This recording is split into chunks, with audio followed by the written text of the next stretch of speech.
خدا کے لیے اس طرح کی حرکتیں نہ کریں، رافضیت کو فروغ نہ دیں۔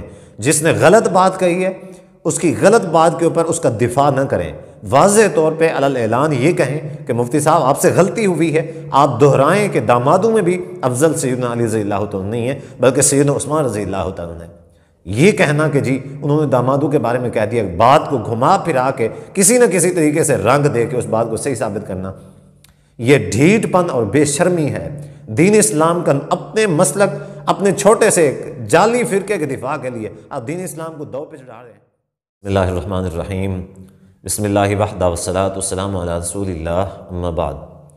پچھلے دنوں مفتی عبدالواحد قریشی صاحب سے ایک سوال پوچھا گیا کہ سیدنا ابوبکر صدیق رضی اللہ تعالیٰ عنہ افضل ہیں یا پھر سیدنا علی رضی اللہ تعالیٰ عنہ افضل ہیں؟ تو اس کا جواب مفتی صاحب نے یہ دیا کہ دامادوں میں سیدنا علی رضی اللہ تعالیٰ عنہ افضل ہیں۔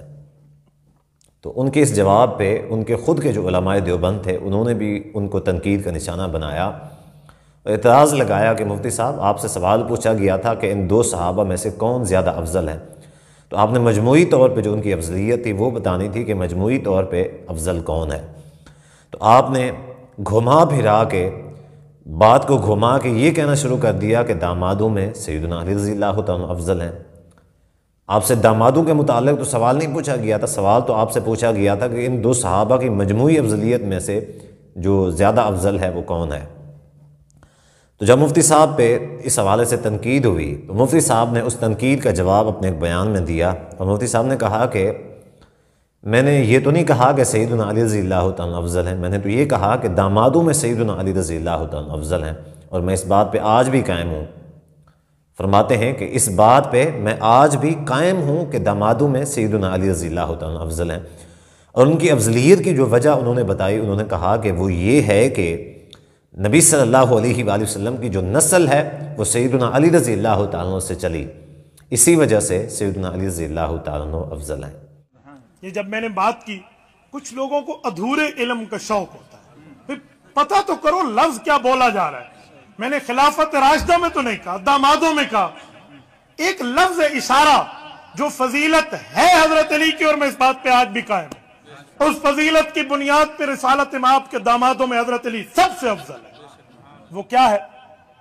رسول اللہ صلی اللہ علیہ وسلم کی 4 بیٹیاں ہیں، لیکن اولاد رسول اللہ کی چلی ہے تو حضرت فاطمہ حضرت علی سے چلی۔ اب یہ جو مفتی صاحب نے سیدنا علی رضی اللہ عنہ کی افضلیت کی وجہ بتائی ہے کہ ان کی افضلیت کی وجہ یہ ہے کہ نبی صلی اللہ علیہ وآلہ وسلم کی نسل انہی سے چلی، اسی وجہ سے وہ سب سے افضل ہیں، کیا یہ جو وجہ ہے کیا یہ ویلڈ ہے؟ کیا ایکسیپٹیبل ہے؟ قرآن و سنت میں اس افضلیت کا کوئی وجود ہے؟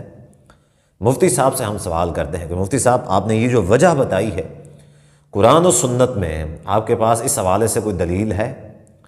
قرآن کی کوئی آیت ہو یا کوئی صحیح صریح حدیث آپ کے پاس ہو جس سے یہ ثابت ہوتا ہو کہ جہاں سے نسل چلتی ہے، نسل کا چلنا افضلیت کی دلیل ہے؟ آپ ایسی کوئی دلیل پیش کر سکتے ہیں؟ یقیناً آپ ایسی کوئی بھی دلیل قرآن و سنت سے پیش نہیں کر پائیں گے۔ میرا چیلنج ہے، اگر نسل چلنا افضلیت کی دلیل ہوتی تو نبی صلی اللہ علیہ وآلہ وسلم کی کتنی ازواج تھیں؟ ان سب ازواج میں سے نبی صلی اللہ علیہ وآلہ وسلم کی 2 بیویوں سے اولاد ہے، باقی جتنی بھی بیویاں تھیں ان میں سے اولاد نبی صلی اللہ علیہ وسلم کو نہیں ہوئی۔ وہ 2 بیویاں کون سی ہیں؟ نمبر 1 سیدہ خدیجہ رضی اللہ تعالیٰ عنہ، اور نمبر 2 سیدہ ماریہ قبطیہ رضی اللہ تعالیٰ عنہ۔ ان 2 بیویوں سے نبی صلی اللہ علیہ وآلہ وسلم کی اولاد ہے۔ اب سوال یہ ہے کہ یہ جو 2 بیویاں ہیں یہ افضل ہیں، باقی جو ہیں وہ ان 2 بیویوں سے افضل نہیں ہیں؟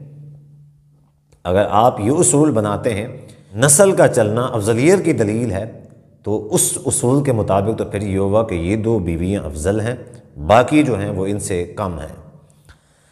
دوسری بات، نبی صلی اللہ علیہ وآلہ وسلم کی ساری اولاد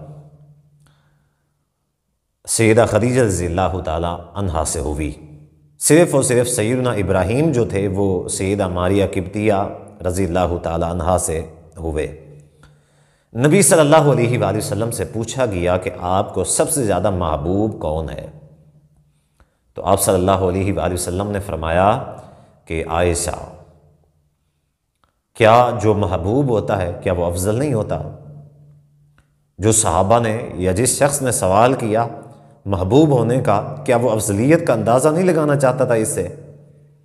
یقیناً جو نبی صلی اللہ علیہ وآلہ وسلم کا محبوب ہے، جتنا زیادہ محبوب ہے اتنا زیادہ افضلیت رکھتا ہے۔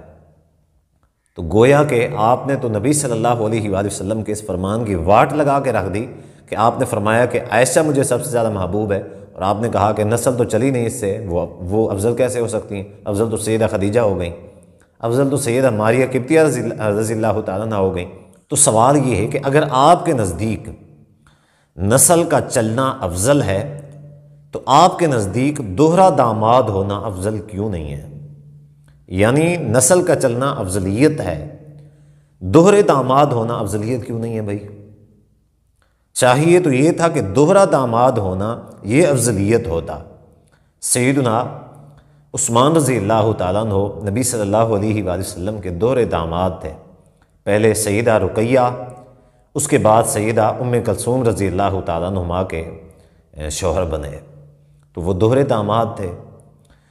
افضلیت تو دوہرا داماد ہونے میں ہے کہ نبی صلی اللہ علیہ وآلہ وسلم کی دو بیٹیاں جن کی بیویاں تھیں، جن کو نبی صلی اللہ علیہ وسلم نے نکاح میں دیں، افضلیت تو اس بات میں ہے، نسل چلنا تو کوئی افضلیت نہیں ہے۔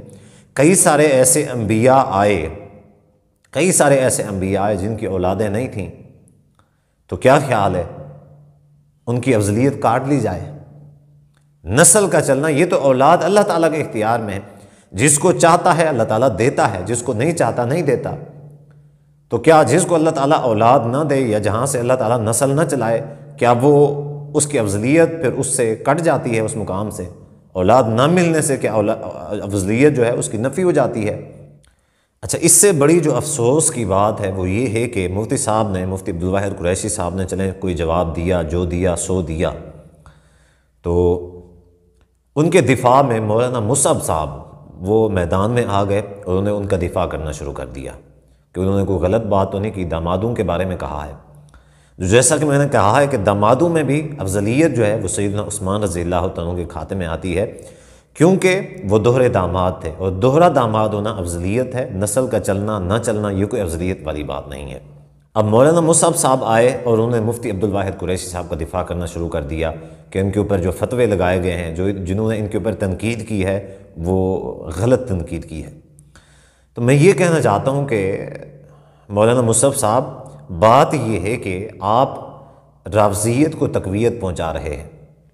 آپ کہتے ہیں کہ جو بندہ صاحب فتویٰ ہے اس کی تشریح کو دیکھنا چاہیے کہ اس کی تشریح کیا ہے، اگر اس کی تشریح جو غلط ہے پھر تو ٹھیک ہے آپ فتویٰ دیں، لیکن اگر اس کی تشریح ٹھیک ہے تو پھر آپ فتویٰ نہ دیں۔ تو میں مولانا صاحب آپ سے کہنا چاہتا ہوں کہ پہلی بات تو یہ ہے کہ مفتی عبدالواحد قریشی صاحب نے جو فتویٰ دیا ہے کہ دامادوں میں سب سے افضل سیدنا علی ہیں، یہ ان کا فتویٰ بالکل بھی ایک بے بنیاد اور بالکل بھی کمزور ہے، اس کی کوئی حیثیت نہیں۔ دامادوں میں سب سے افضل سیدنا عثمان رضی اللہ تعالیٰ ہے۔ رہی بات کہ یہ کہنا، اس سوال کے جواب میں یہ جواب دینا کہ دامادوں میں سیدنا علی رضی اللہ تعالیٰ افضل ہیں، یہ رافضیت کی گود میں بیٹھنے والی بات ہے۔ آپ سب سے بڑا مسئلہ یہ ہے، آپ لوگوں کا دیوبند کا سب سے بڑا جو مسئلہ ہے وہ یہ ہے کہ یہ لوگ کیا کرتے ہیں، یہ لوگ یہ کرتے ہیں کہ دفاع کرتے ہیں، اپنوں کا دفاع کرتے ہیں، کوئی غلط بات کر جائے کوئی صحیح کرے۔ اب صحیح بات کا تو دفاع کرنا چاہیے، لیکن غلط بات کا بھی دفاع کرتے ہیں، اور ان کا یہ جو دفاع ہے اپنے مولویوں کا، اپنے مسلک کا، اپنی فقہ کا، اپنے مسائل کا دفاع کرتے ہیں، اور اس کا نقصان کیا ہوتا ہے؟ اس کا نقصان رافضیت کو تقویت پہنچتی ہے۔ آپ دیکھیں مرزا محمد علی انجینئر، ان کی کتابیں ان کو دکھا رہا ہے کہ بھائی دیکھیں اپنی کتاب المحنت المفنت دیکھیں، دوسری فلاں فلاں کتاب دیکھیں، اس کے اندر آپ کے یہ عقائد لکھے ہوئے ہیں، دیکھیں لوگوں کو گمراہ کر رہا ہے ان کی کتابیں دکھا کے، اور یہ کیا ہیں؟ یہ دفاع کرنے کے لیے بیٹھے ہوئے ہیں۔ دنیا جانتی ہے کہ یہ دفاع کرتے ہیں، اب جو لوگ یہ جانتے ہیں کہ یہ دفاع کرتے ہیں تو اس وجہ سے وہ گمراہ ہو کے رافضیت کی طرف چلے جاتے ہیں، رافضیت کو تقویت پہنچتی ہے۔ ان کے جو گمراہ کن عقائد ہیں ان کے دفاع کرنے کی وجہ سے، انسان ہونے کے ناطے سے کسی نے بھی اگر بڑے نے کوئی غلط بات کہہ دی ہے، آپ تسلیم کریں کہ اس کی بات جو ہے وہ غلط ہے، بجائے اس کے کہ آپ ان کا دفاع کرنا شروع کر دیں۔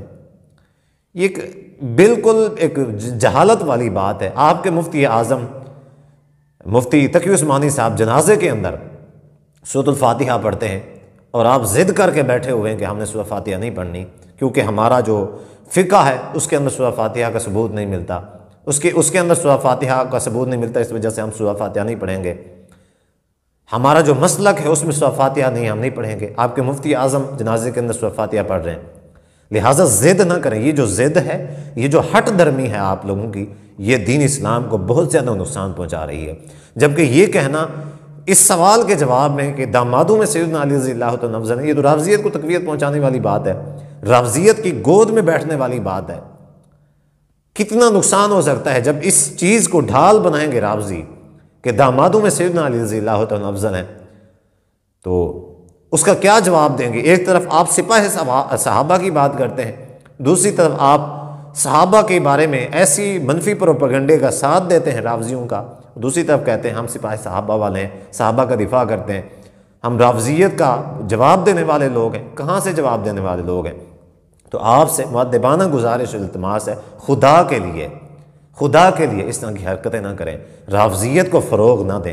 جس نے غلط بات کہی ہے اس کی غلط بات کے اوپر اس کا دفاع نہ کریں، واضح طور پہ علی الاعلان یہ کہیں کہ مفتی صاحب آپ سے غلطی ہوئی ہے، آپ دہرائیں کہ دامادوں میں بھی افضل سیدنا علی رضی اللہ تعالیٰ نہیں ہے بلکہ سیدنا عثمان رضی اللہ تعالیٰ ہے۔ یہ کہنا کہ جی انہوں نے دامادوں کے بارے میں کہہ دیا، بات کو گھما پھرا کے کسی نہ کسی طریقے سے رنگ دے کے اس بات کو صحیح ثابت کرنا، یہ ڈھیٹ پن اور بے شرمی ہے۔ دین اسلام کا اپنے مسلک، اپنے چھوٹے سے جعلی فرقے کے دفاع کے لیے آپ دین اسلام کو دو پہ چڑھا رہے ہیں۔ ہم نہیں رہیں گے، ہمارا مسلک رہے نہ رہے، دین اسلام باقی رہے، صحیح عقائد باقی رہیں، شریعت اسلامی باقی رہے۔ اگر ہم مجرم ہوئے دین اسلام کے بگاڑ میں تو ہمارا انجام اللہ تعالیٰ کے نزدیک کیا ہو سکتا ہے؟ کچھ خدا کا